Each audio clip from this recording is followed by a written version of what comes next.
Chairman. Just talking about this issue is very difficult for some of us.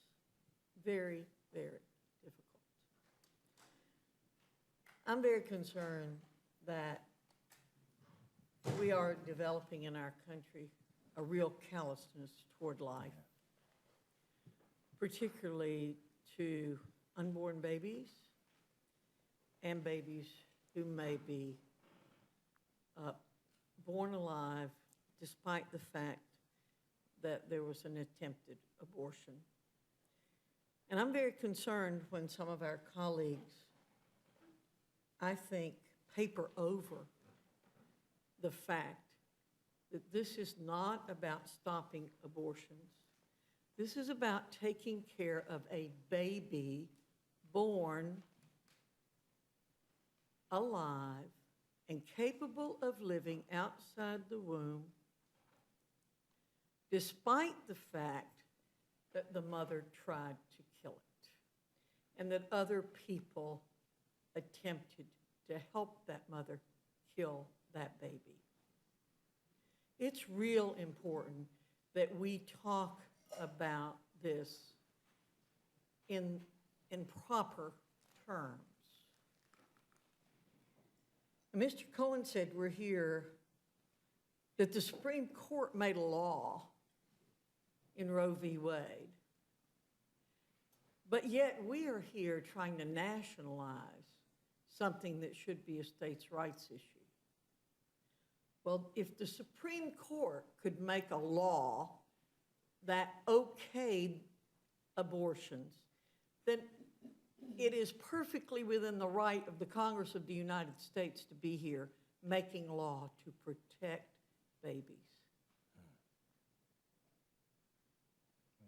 I don't necessarily agree, I don't agree at all with what the Supreme Court did.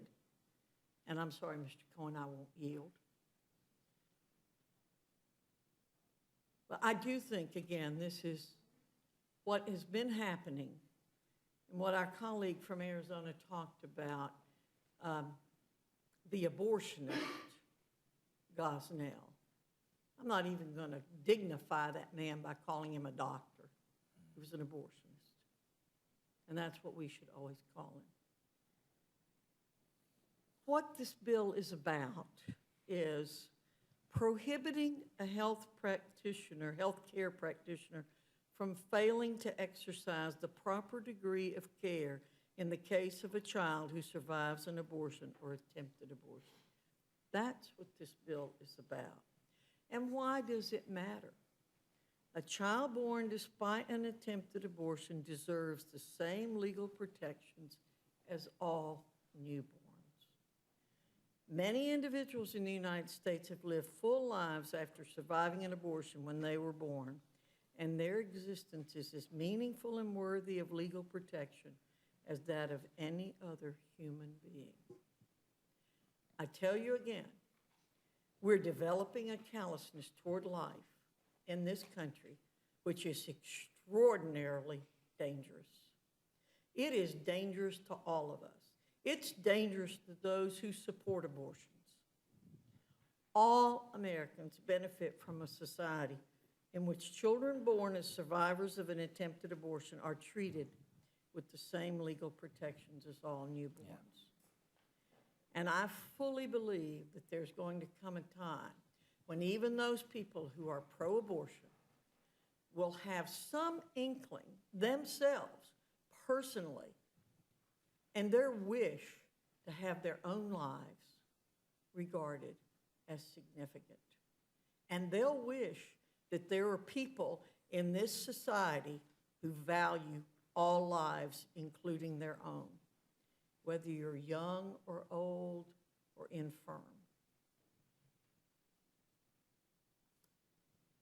This is a law we need to pass. I generally support regular order, but when it comes to life issues, I think we should do whatever we can, whenever we can. Whatever we can, whenever we can. So, Mr. Franks, I thank you very much for bringing this bill to the Rules Committee.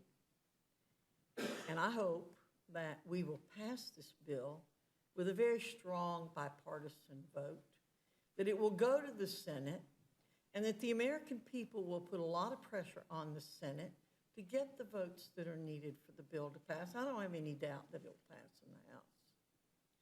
And that it be presented to the President so that he can show his position on whether or not he believes babies born as a result of an unsuccessful abortion that was designed to destroy it, whether he wants to make that decision and support that also.